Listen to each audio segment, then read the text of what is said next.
Now, in your ancient study of universal cosmogony, your Hindus followed this concept almost exactly. And the Greeks, apparently, probably from contact with Asia, did at an early time arrive at a remarkably similar conclusion. And that is that in the cooling or crystallizing of the body of the earth, due to the slower motions at the poles, less friction against atmosphere, that your crystallization areas first appeared at the poles to form what they referred to in India as the crowns of the Earth Mother, magnificent helmet or diadem, which appeared to crown the great Earth Parent. These crowns, which we now regard as polar areas, are now to us only known as ice fields. But we must realize that although a submarine has gone under this area to prove that there is no actual land there, we must realize that the submarine is going under the magnetic pole, not the true pole. That at a long period of time ago, what Camille Flammarion, the great French astronomer, referred to as the 13 motions of the Earth, that the Earth has many motions, and one of these motions is the gradual separation of the true pole and the magnetic pole due to a third Earth motion, and that this means that only in so many billions of years will these two poles recoincide. Consequently, the area which was originally the polar cap is now in the Gobi Desert of Mongolia, and what we call now the pole is the magnetic pole, which we discover only by means of the magnetic needle. Thus, do not mistake the idea that the original polar area was not a land area. It was. And among all ancient people, Asiatic and otherwise, this mysterious land area, which is now known as the Desert of Chameau, or Gobi, and where Roy Chapman Andrews so sincerely believed he was going to find the first vestiges of life upon the planet, that this area was originally the polar continent, and that all other things being equal, the manifestation of life, not the creation of it, but the manifestation of life, would first begin in those areas where it could be first sustained, where you still had tremendous volcanic flux, where you had a hopelessly insecure area, still tremendously influenced by the tremendous contact of fire and vapor, until you had what was called to the ancients this mystery of the fire mist, covering the entire earth, that the combustion and the atmosphere formed a most non-congenial atmosphere for the development of anything. Therefore, it is where this began to clear, where form and structure began to emerge. The free spores striking the planet could have found survival. Otherwise, they could not have survived. Those that struck in other areas, if they did not survive. But all that was necessary in connection with this problem was that a few should survive, as in the case of the human sperm, of which only one actually breaks through to fecundate the cell. This situation means that according to the ancient beliefs, that life as we know it began on the Polarian continents, as they were anciently called. That is, continents composed of the polar caps. And that of these, the North Polar Cap was the one most favored, and first supplying the magnetic field, for it was here that the earth was directly connected with the sun. So the ancients held it to be a truth, that life appearing on the earth first appeared in the Polarian zone, or what one would have called originally the geographical pole of the earth, North Pole, and began to function in a completely isolated area, surrounded by chaos. surrounded by a condition that required millions of years of further development to make habitable by life as we know it. That other lives, according to legend, could have existed in the fire mist, we also are told, but that these lives in turn departed and did not return, that after the fire mist cleared they could no longer endure, and went on to other atmospheres or environments or dimensions of time and space, which we may sometime also explore.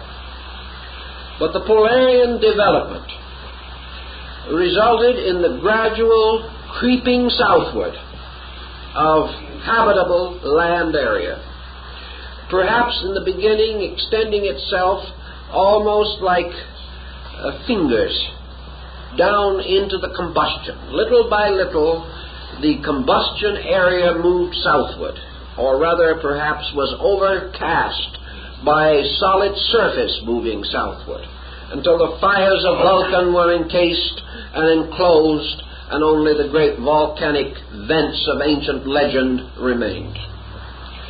Thus this area, which was not snowbound then, or anything of that nature, represented an ancient zone of life.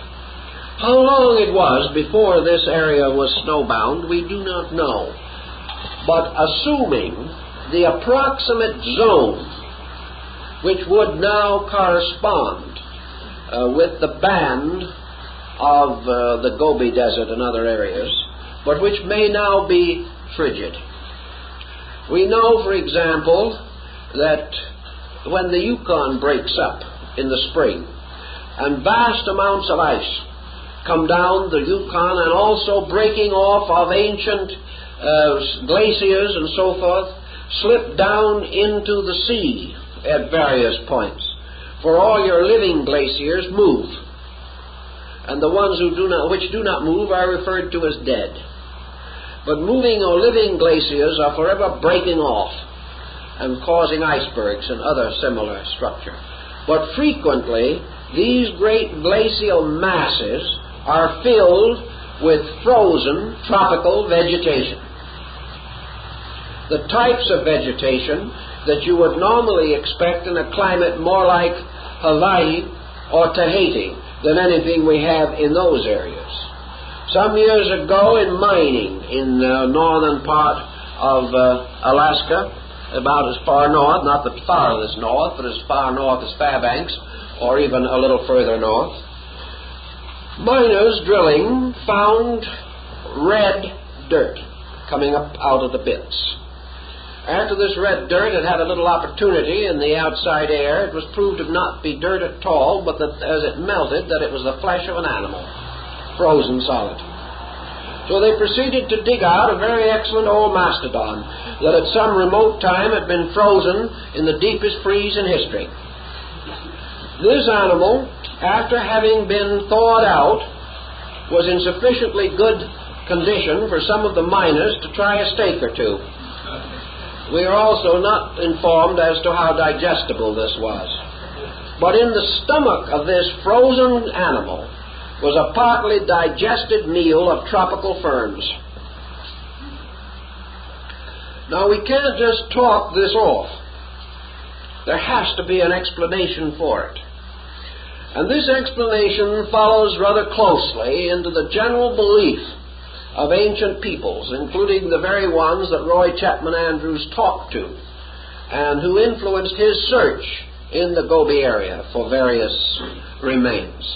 That what were called the great northern areas, the Polarian world, was once a magnificent garden world. Not due to the fact that the poles alternated and brought the equator to the pole or something of that nature, but due to the fact that what we call the incrustation of the poles with ice was a gradual process which could only occur after a long period of geological history. So it didn't begin that way, but only came to this degree when certain other changes resulted in the distribution of the various temperatures and climatic areas of the earth. The same type of thinking reminds us that the Greeks, including Hesiod and other ancient ones among them, describe a race of beings called the Hyperboreans. The Hyperboreans, as their name implies, simply means above the winds, or beyond the winds. The god Boreas was the god of the winds. And of course the word hyper means exactly as we use it in connective form today. Thus we have a race of peoples living beyond the winds. These people the Greeks believed to have come from the north, that they actually were from beyond the point where the storms came from. Therefore their world was not stormy. Their world was a very beautiful one, filled with gardens and fountains and everything that was lush and beautiful. Yet they came from the extreme north, far beyond the abode of the winds. This again seems to be a legend tracing from some early structural change that took place in nature. But that such a land could have existed where now a snow waste stretches and the earth is seldom if ever unfrozen more than 12 inches below the surface. That such a land did exist, we know from the contents of the mastodon's stomach, because he certainly didn't travel several thousand miles before he could digest a meal. Now some may think that he was frozen and drifted into his present location in deep freeze, but the direction of the drift would have had to bring him from a colder and colder spot. There is no way, apparently, that we know of in which any of these glacial sweeps could have been from the south to the north. Therefore, he had to have been frozen in an area which was cold when he started. And we have no knowledge of any reversal of this situation. So that it seems to be almost inevitable that there was something in that region. While we know that the glacial period retired, it did not retire by the glaciers moving north. It retired by the glaciers melting, leaving behind the residue from themselves. Therefore, we have now two ancient peoples specified by the Greeks and by the Hindus, the Polarian peoples and the Hyperborean.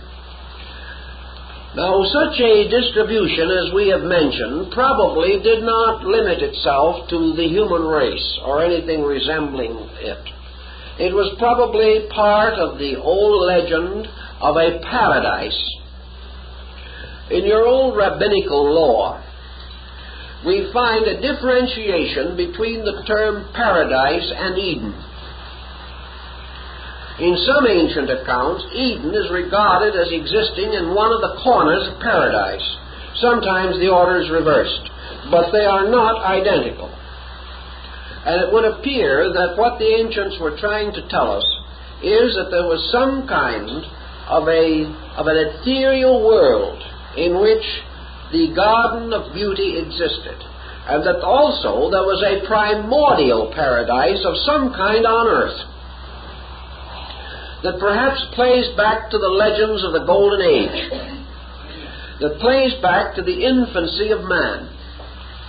Now, we do not assume that this paradise was a garden in which a prototypic Adam and Eve of the pure Nordic variety were wandering around without very many clothes on.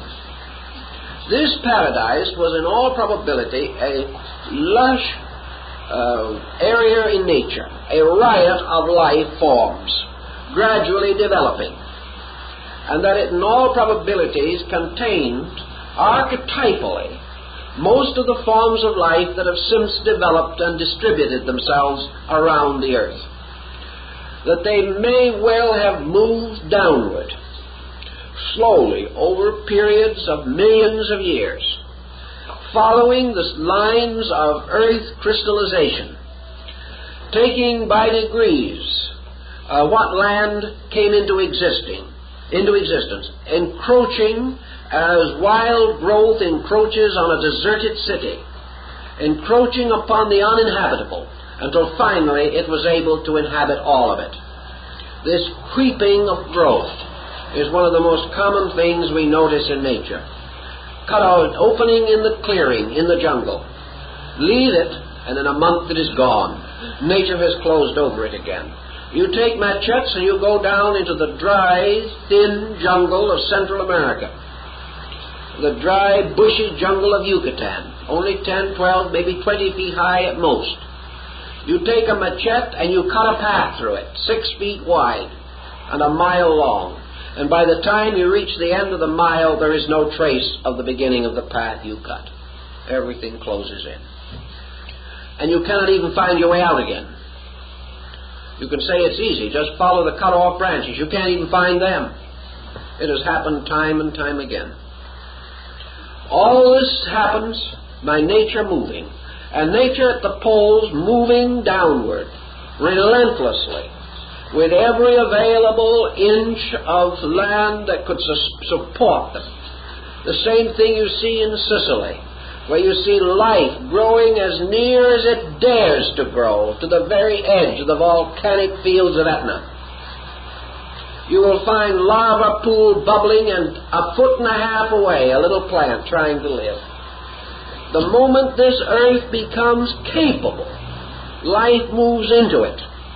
And according to the ancient belief, life moved inevitably until it covered, moving from its first perilous foothold at the beginning of this area at the polar region.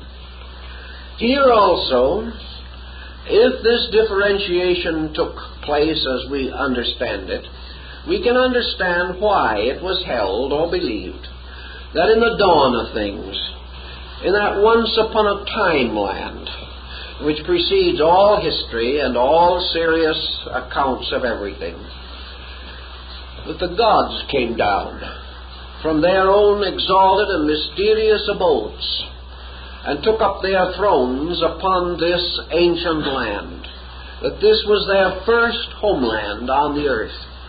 Now, we think, of course, of these gods as coming down, maybe like old Zeus with his thunderbolts, or Athena brandishing her spear, or something of that nature, but I doubt very much if that was what they originally intended.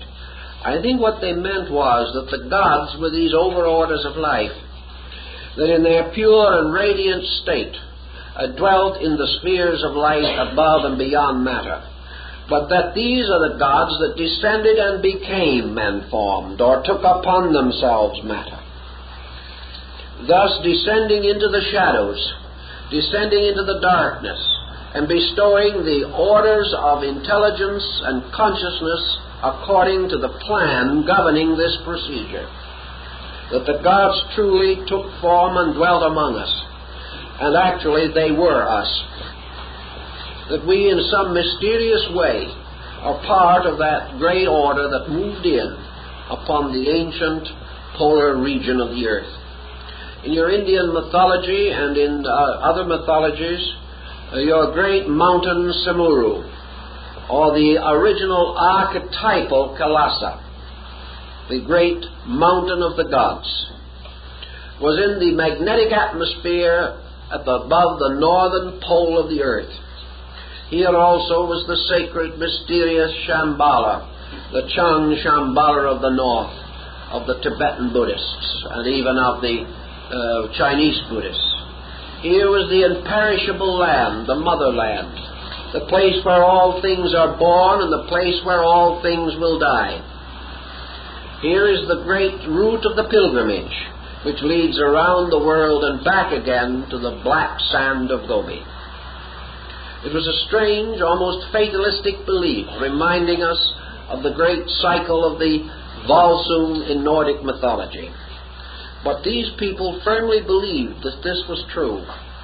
And where else are we going to find an equally interesting, informative, and possible solution to some of these problems?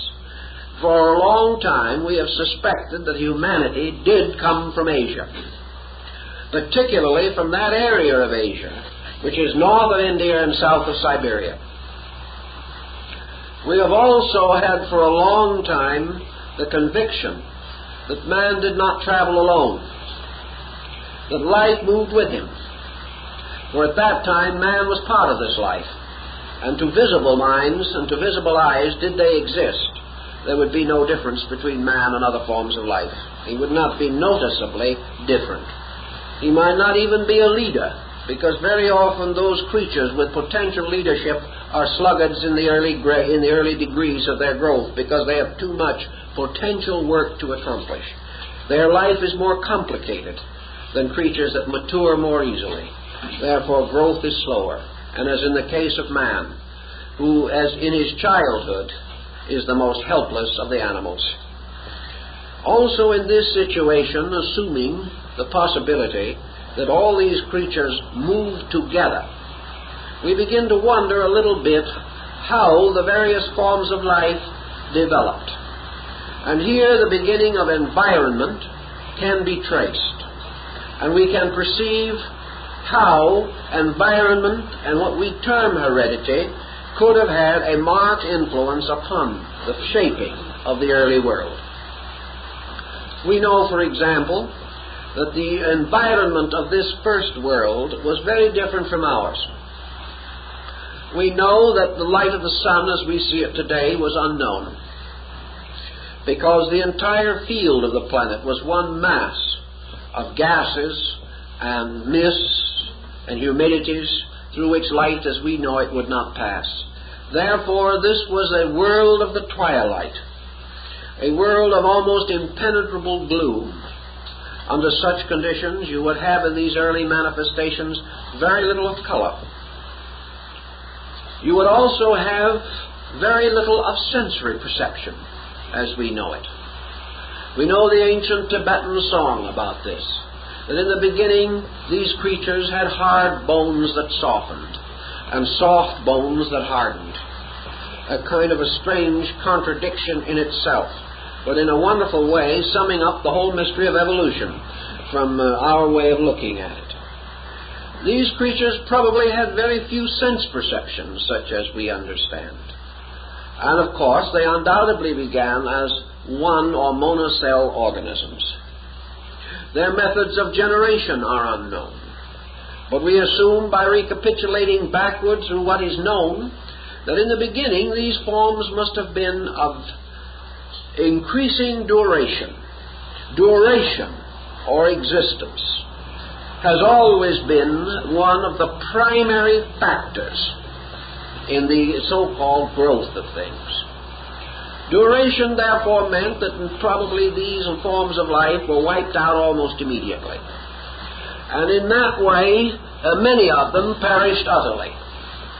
Gradually, the tenacity for survival and the gradual accommodation to the circumstances of environment, which changed much more slowly than these creatures, resulted in the development of a resisting organism, an organism with greater and greater adaptability to the requirement of survival. The old legends tell us that this process went on until out of it was produced a practically immortal cell, a creature that was comparatively undying. In other words, that could have existed for 1 million years. This creature changed not at all, having a complete sense of subsistence only about the thing that we would recognize most like it in our way of life would be a mineral, which continues indefinitely, yet is ultimately destructible. We also suspect that the mineral has consciousness, although we are not aware of how to determine its degree of internal awareness. That it is alive, we deeply suspect. But this type of creature, attaining an indefinite continuance, violated a law of nature. Indefinite continuance was not its primary crime. Its primary crime was that in achieving it, it attained a static state of unchangeability, and therefore gradually moved out of key to the fact that everything in nature was changing. Therefore, a division took place within this type of creature. And this division consisted of the challenge of change operating upon organisms. Certain organisms, perhaps those most long established and most deeply crystallized, did not make the adjustment. Others did. And gradually, the element of change, survival by change rather than by continuance, resulted in a new type of adjustment between form and circumstances. Out of this type of development, we began to find the need for bodies that were capable of retaining continuously the resilience of change. The only answer to this is that there's only one thing that changes easily, and that is the young. When things continue too long, crystallization makes them comparatively impervious. Structures that have had an almost endless endurance become so set in their own endurance as to become very difficult to move. And perhaps some of these primordial lives that have never changed belong to that type of life. Their continuance has become their death because they have been unable to escape from the forms they have built. Nature, not achieving her end in this way, gradually began to modify these forms to make it necessary that they change.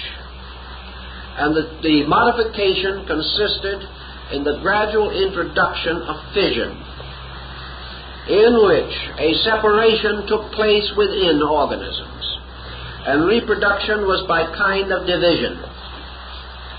Nature was therefore able to continually introduce new elements and create increase, rather than to allow everything to remain unchanging. Here perhaps was the beginning of the population problem. But in any event, increase and change became essential. But nature, achieving her end, was again defeated.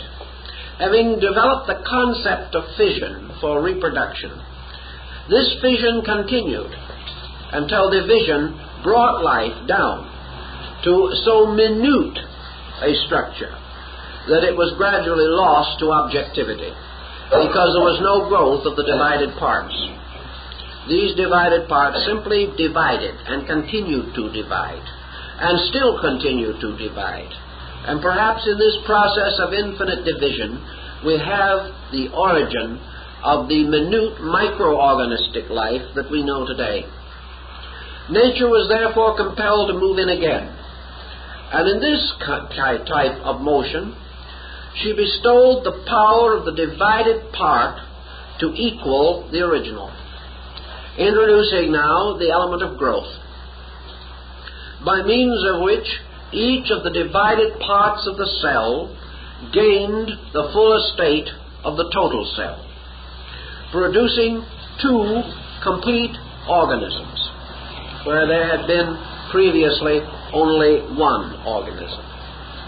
This achieved a certain purpose, but again, in the great course of ages, this purpose defeated itself. For in this purpose we had multiplication without change. We had the infinite propagation of the same kind of thing.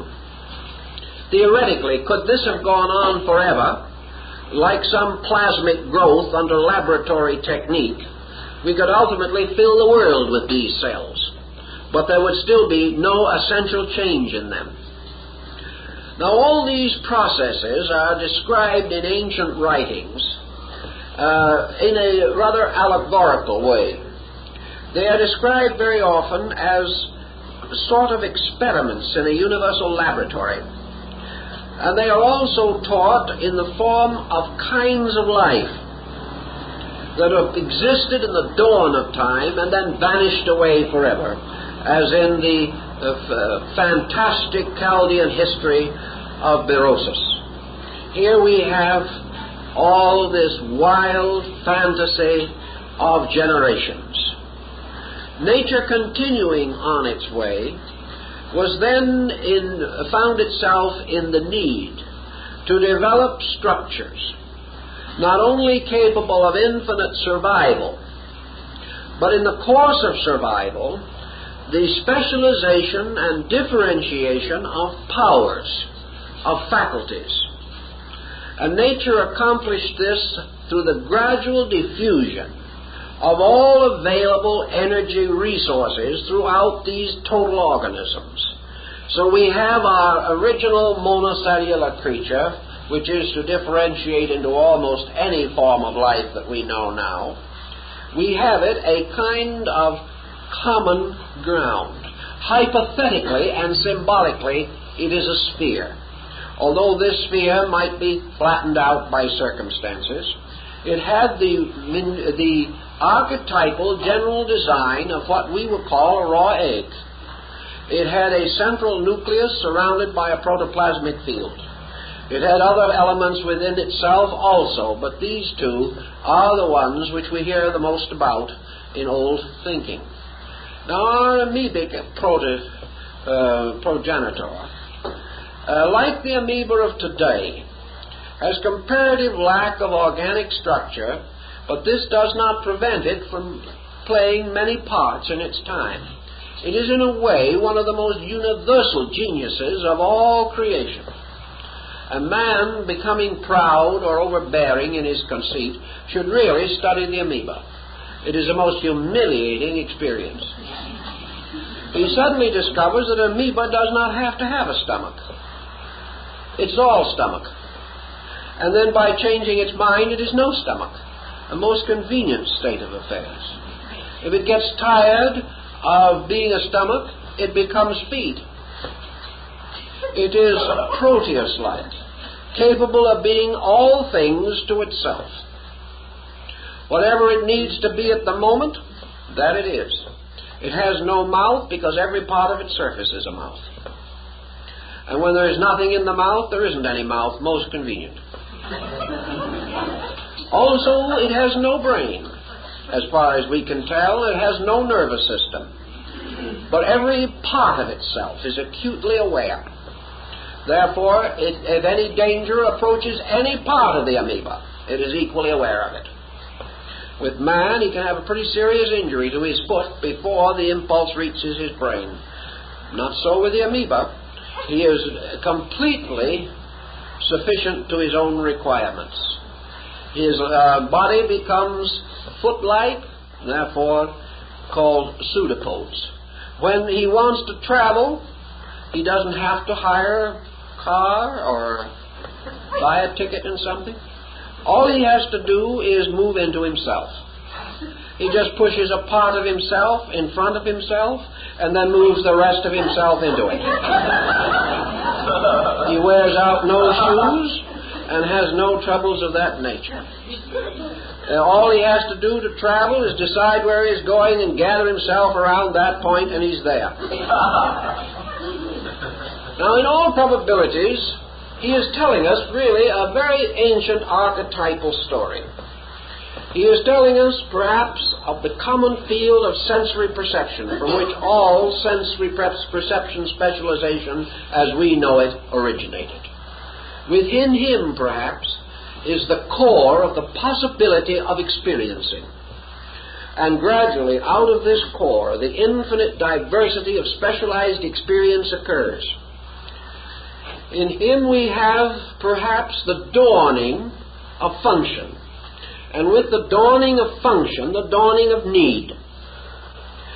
We find that this being, because it is sensitive to many circumstances which even man does not any longer recognize, it must also have been subjected to innumerable hazards.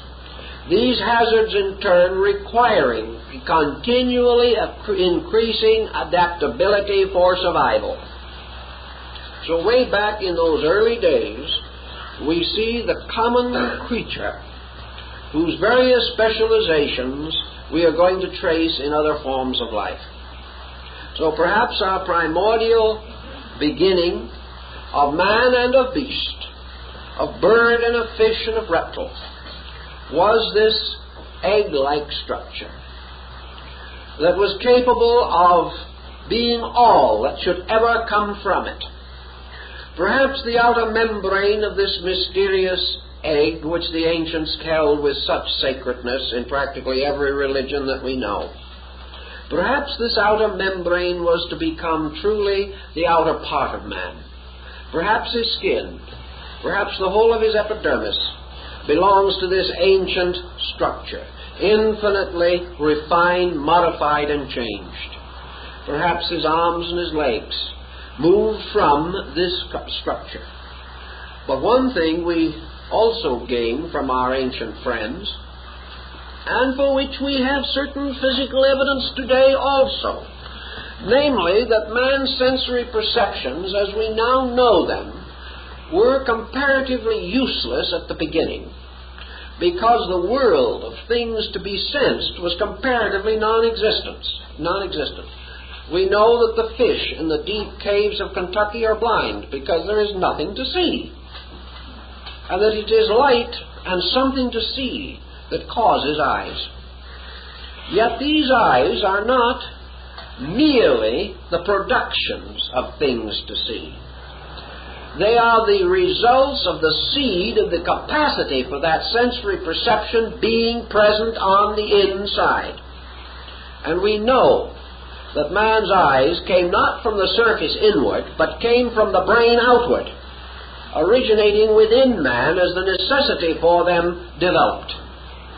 Thus, within this being is an infinite amount of potential adjustment. It can do these things. It can do anything that is necessary for its survival. And the only way that its survival can be actually blocked is when it destroys itself through certain misuse of rational powers. As long as it simply obeys, nature will supply it with everything that it requires. There may be a tremendous loss of lives in this procedure, but nature will ultimately come through and bring the type of thing that is necessary.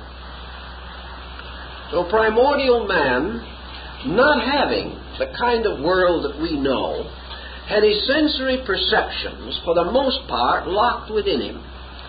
As his material body unfolded beyond that of the amoeba, and he came out of water and became a creature of land, and his surface substances hardened, and he was locked more and more into something that has been said to resemble a kind of remote thing resembling a mushroom or some kind of a creature of that nature.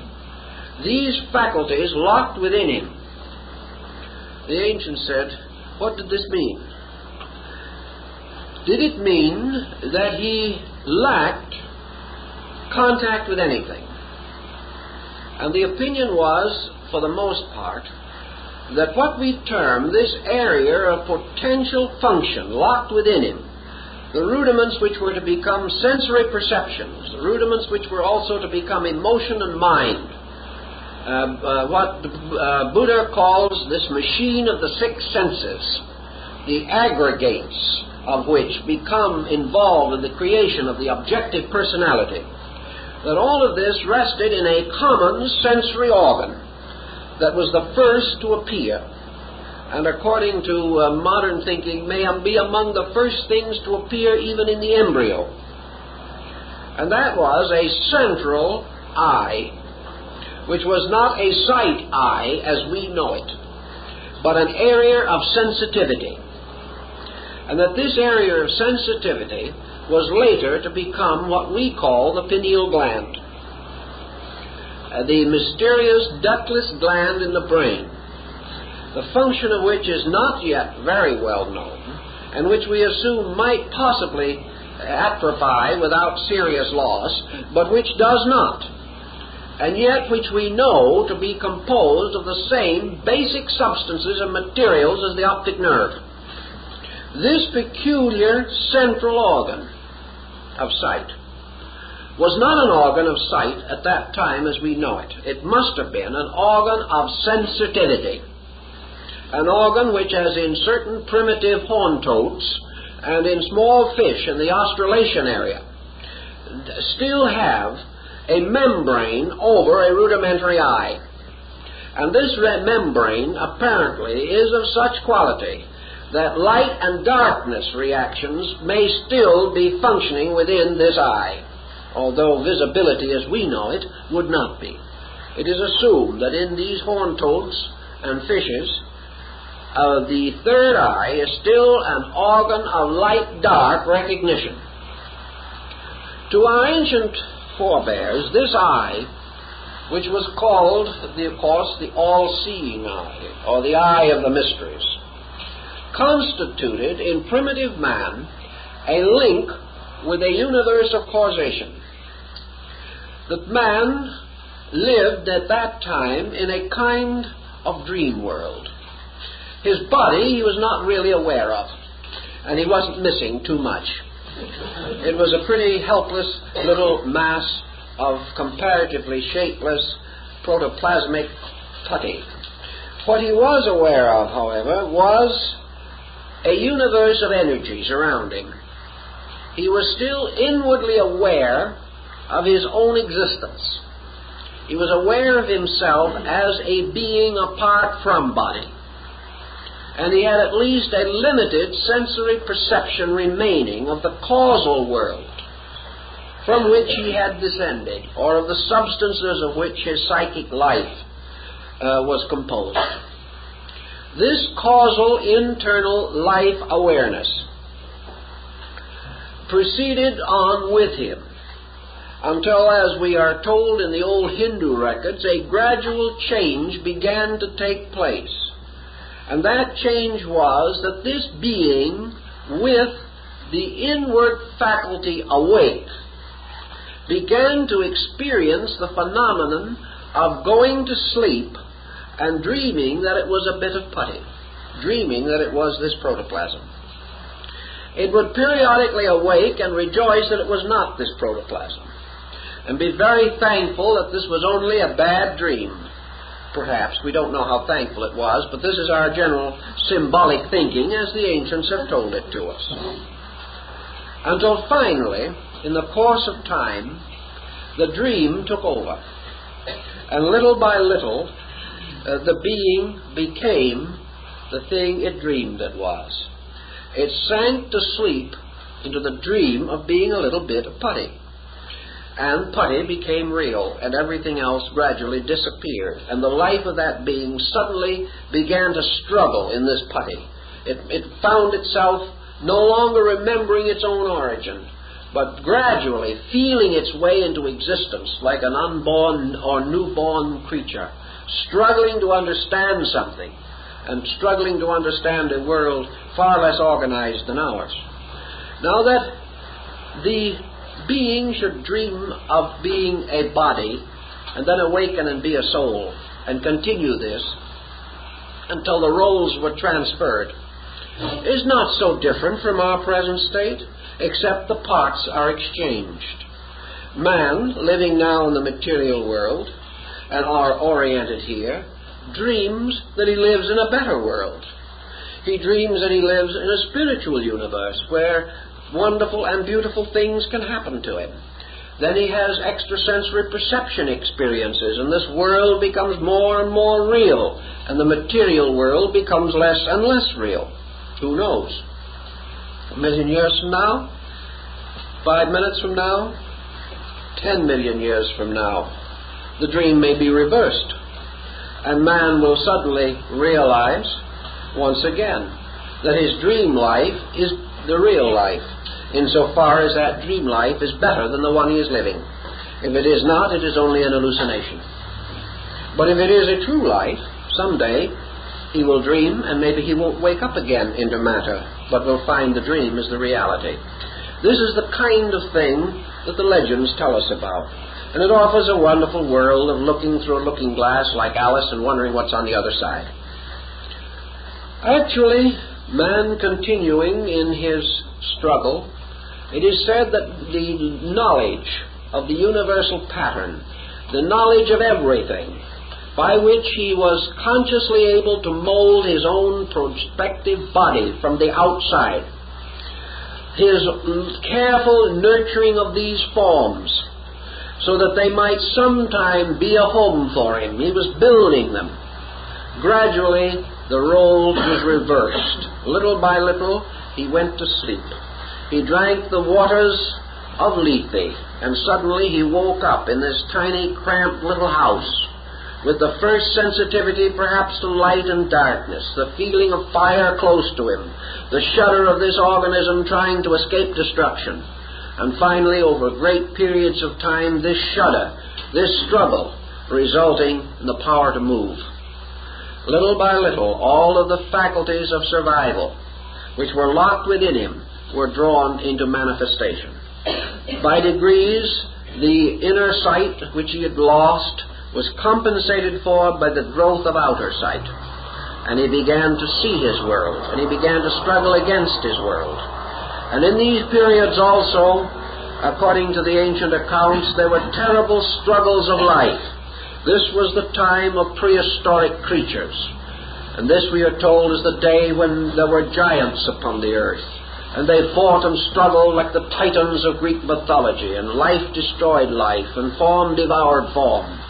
And finally, in the great ages that follow, nature subsided this struggle. Nature gradually destroyed these forms that were no longer capable of advancing in a line of reasonable development. And in the course of ages, the next miracle occurred. The miracle which was to affect the whole future life of the human race.